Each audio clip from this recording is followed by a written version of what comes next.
Gold miners on a cliff, and what's going on with bonds? Welcome to Sunday Night Charts. We take a look at the charts to help you with trading week ahead. I'm your host, Steven Van Metre, and let's go through the moving averages. Colors on your screen: 21 days red, 50 days green, 100 days blue, 200 days tan. Price versus momentum. Price is a general direction. Prices are ahead. Momentum is the rate of change, a bullish indicator for both as positive and a bearish indicator for both as negative. Momentum often, but not always, leads price. Technical analysis attempts to determine where buyers and sellers are at. Resistance is the level buyers can't break, and support is a level sellers can't break, or resistance is where sellers are at, and support is where buyers are at. Technical analysis does not predict prices. It can be used to determine the risk of trade, help with time of trade, and provide direction to the path of least resistance.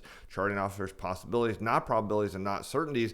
Let's start out with the S&P 500, completely unchanged, I think, now for the third week in a row. Price remains bullish. Momentum bearish. What does that mean? It means that the rate of change is slowing, and that is what the momentum tells you. Let's take a look at the charts. Everything else looking green. And passive flows continue to drive the big broad market higher. Somewhere up here, there's bound to be a supply zone where we'll see sellers. It could be in the beginning phases still forming here. We saw the selling on the SPY here, right? Just around 438. Could be we're forming, the middle of that belly of a supply zone, which you see when they get into them, they sell. So this could be the bottom at 438. Top could be up here, the 440 somewhere. Wouldn't be too surprising to see that. And lots of volume support making the supply zone down here. Absolutely a clear picture of support. So those in large caps right now don't have a whole lot to worry about. Let's talk about the NASDAQ 100. Got your tech-heavy index, 21-day moving average. Now momentum is accelerating, turned bullish. Everything else unchanged over last week. Let's take a look at the NASDAQ, the QQQ, and it's starting to look like it's forming a supply zone. See here, you've got that same sell-off, perhaps what would be a bottom of a supply zone forming. It's hard to see it until it's kind of formed a bit more of a pattern. But there's some definite evidence there is a supply zone building up in here. We are seeing some acceleration off the 21-day moving average. All the other moving averages are up. Major support, volume support in the last 6 months sitting down here at 317, suggesting that there is plenty of support again for the tech-heavy index. So again, not a whole lot of worry there if you're bullish on the big caps. But what about the small caps? Well, they're always a warning signal. You got to keep an eye on them. If you're long the big caps, well, you got to be watching the small caps. Now we are bearish. Price and momentum across the board. The 21-day moving average, now we've seen the price move back above it. It's been oscillating back and forth over that. Remains below the 50 and 100-day. And what do we see? The 6-month momentum has turned red. This is danger. Again, there's just danger signs all over the IWM, telling you where the big caps are going. And you can see here's that volume support line over the last 6 months. It's very clear. Sellers are above it, buyers are below it, and it only jumped above its 21-day moving average, the red line, in the last 2 trading days, and is briefly or slightly below the 100. So it just tells you that this is dangerous. And if you zoom out, the fact that it's not playing catch up with the large caps is suggesting that there is a larger shift coming in the market, and the Russell is telling you that. You're seeing it right here. So the trend for the Russell, while it may get up here a little higher into the 227 for the IWM, path of least resistance is lower because there's very clearly defined sellers up there. So keep an eye on if this rolls over, heads down, breaks this support level. It's a warning shot for all those big caps that tend to follow it lower. Always remember, large caps will follow the small caps down. How about the transportation sector? Again, we've talked about this as a warning sign, unchanged over last week, so nothing new to report on the momentum screens. But how about the chart? Is the chart still telling us there are some warning signs? And the answer, indeed, it is. So you look here, what do we see? A cross of a moving average. That means a bearish divergence. So you got a cross here, 2 moving averages, reconfirmation against the bottom of the 21-day. It's getting held up a little bit here. It's volume support over the last 6 months, but generally trading below that, telling you that they're selling pressure up. Could there be a bounce up to the 50-day at some point? There most likely will. That's what happens. You want to see a cross through a moving average on the downside and confirmation up against it on the bottom is telling you that there is indeed a trend change going on here. So transportation also leading the broad market lower. Again, doesn't mean SPY and QQQ can't go higher. It just means there's warning signs all over the place. How about energy? The market remains very bullish on energy. No changes in price or momentum or any of the screens over last week. So it still remains below some of its key moving averages. The 1 month momentum negative and rising isn't a big deal. 3 month momentum negative and falling, not a huge deal. When you start getting the 6 month, the 6 month really matters. That's what that's a lot of algorithms are running around the 6 month number. Let's look at XLE. Here you can see it cross through, boom, boom, boom. 3 moving averages confirming up against the bottom of the 21 day. Now, can this pop up and maybe reconfirm against the 50 or 100 and still be validating a downward trend? Yes. So it's sitting here in this heavy supply zone. You see the volume profile the last 6 months. There's definitely been buyers here. So bias probably at the moment is a pop to the upside. Let's see what crude is telling us. For crude, there's a bias now toward the downside to reconfirm its volume support at 65. And guess what? If it gets down to 65, that's where buyers are at. That's where buyers have been at, and buyers will probably show up there. So we'll put a bias on XLE to the upside, but the trend is to the downside. Let's go on to, how about the financials? Remember, these trade inverse bond prices, so we'll talk about bonds heading lower as the last couple days, or for sure, and that should put upward pressure on financials. And what do we see? A flip, 21-day moving average now bullish on price, trending higher. Momentum on the 50-day moving average now also trending higher and gaining momentum, accelerating higher. That's where we're looking for. 1 month momentum has turned positive. 3 month momentum is now negative and rising, and the financials should look fairly bullish here based just on a couple of days. So you've had all this consolidation here. Sellers were clearly above that, but buyers, which again, a lot of these financial companies are buying their stock back. So they pushed through, boom, drove prices up, and now they're back into the upper end of this zone where sellers have been. So we'll see how long that holds out to see if this is just a brief move higher or if it's going to hold, but back into this previously defined sell zone. Take a look at bonds. We'll see if that is likely to last from the bond perspective or not. How about industrials? Change 50-day moving average now trending lower in price. 3 month momentum's negative, rising. Not much going on in the industrials. And let's just see. I mean, you almost have to think that there's a bullish tilt here. It's holding that volume profile line pretty strong. So we'll just say industrials, perhaps a move up into the 105 range is where they're likely to head next. I'm not strongly convicted on this position here. I'm definitely not. Let's move on to the utilities. Remember, Michael Gadd and I talked about that. He said this is a late cycle indicator. When this rallies, well, now it's above all key moving averages. Momentum screens across the board are positive or rising. 21-day moving average momentum is accelerating. 100-day is slowing. Not a major deal on the 100-day. Let's take a look at utilities, and it's right at resistance. Let's zoom out on the 1-year chart, and we see there have been sellers right up here at this zone for the last 12 months. So perhaps a warning sign that we're going to see a triple top in utilities, but the buyers have managed to push through. From the buyer perspective, they've got a little runway. If they can break up here and get, there's definitely another zone above to where sellers are at for going back to March 2020. The moment starting to look like a potential triple top, but too early to call because the buyers seem to be in control of that. How about gold miners? Remember now, gold miners on a cliff. I want to show you this because once you see it, you can't unsee it, and you need to be paying attention if you're bullish on the miners. So no change in price and momentum. So that's not a big deal, but now we're below all the key moving averages again. That's not something that I like to see at all. 1 month momentum is positive and rising, not assigning a big deal to that. 3 month momentum is now negative and falling. The only thing question is, does a 3 month roll into the 6 month? Now before we go and look at GDX, I want to look at GDXJ. So let's go find GDXJ and let's zoom out on the chart. And we're going to go to the 5-year. Let's go to the 5-year chart and see.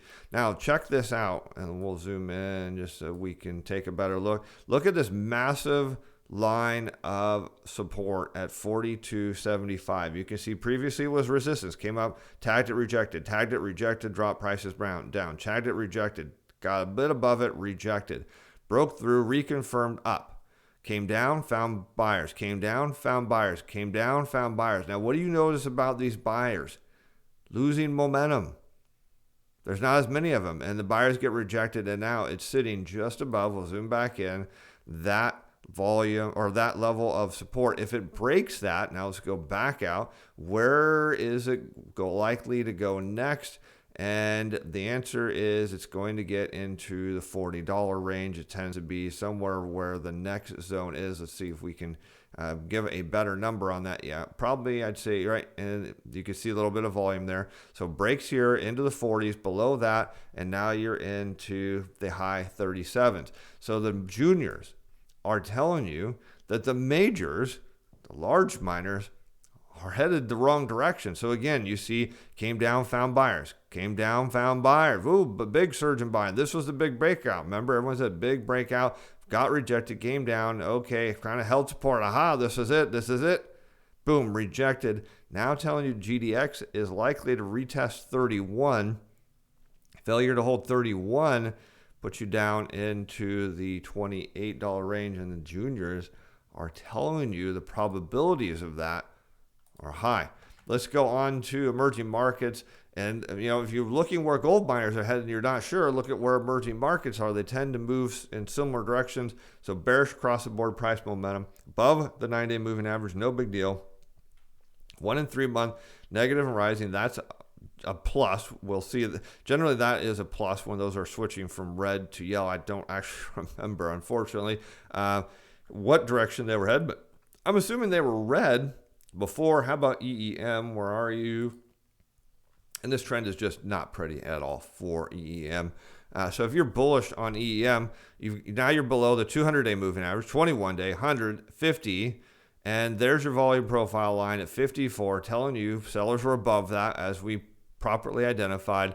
The path of least resistance now for EEM is to come back down. So the trend is rolling over. Found some buyers down here at 50, bounced up, it's rolling over. So it's probably likely to reconfirm those buyers at 50. Is it possible that there's enough buyers to get a shove back up under the 150-day moving average?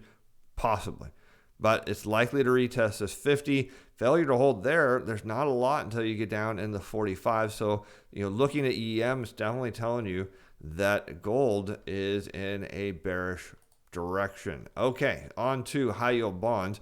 Again, the one class that I think people are massively overpaying for yield, but they generally don't figure that out till later. Momentum on the 50-day is slowing, turned bearish. 1 month momentum negative falling. That's not a big deal. The bigger deal is below the key moving averages, but let's just see. I mean, this thing has been just immune to everything, and you can see it got up there, found some sellers. So what we can define up here, let's zoom out and see that sure enough, sellers are in this $88 price range. That seems to be consistent with previous selling. And it came down, hit its volume support line and held, bounced up. So again, keep this in mind when we look at TLT. Came down here because what it's telling you is where buyers are at. And buyers are buying high yield bonds, no problem. Came down, boom, found buyers. So we'll say the path for HYG is up to retest the moving averages. The moving averages haven't been an issue here, not at all. I mean, it's not really been a roadblock or anything. So we'll say the path of least resistance for HYG is up. TLT, this is another big question that people have is, oh no, bonds down, they dropped.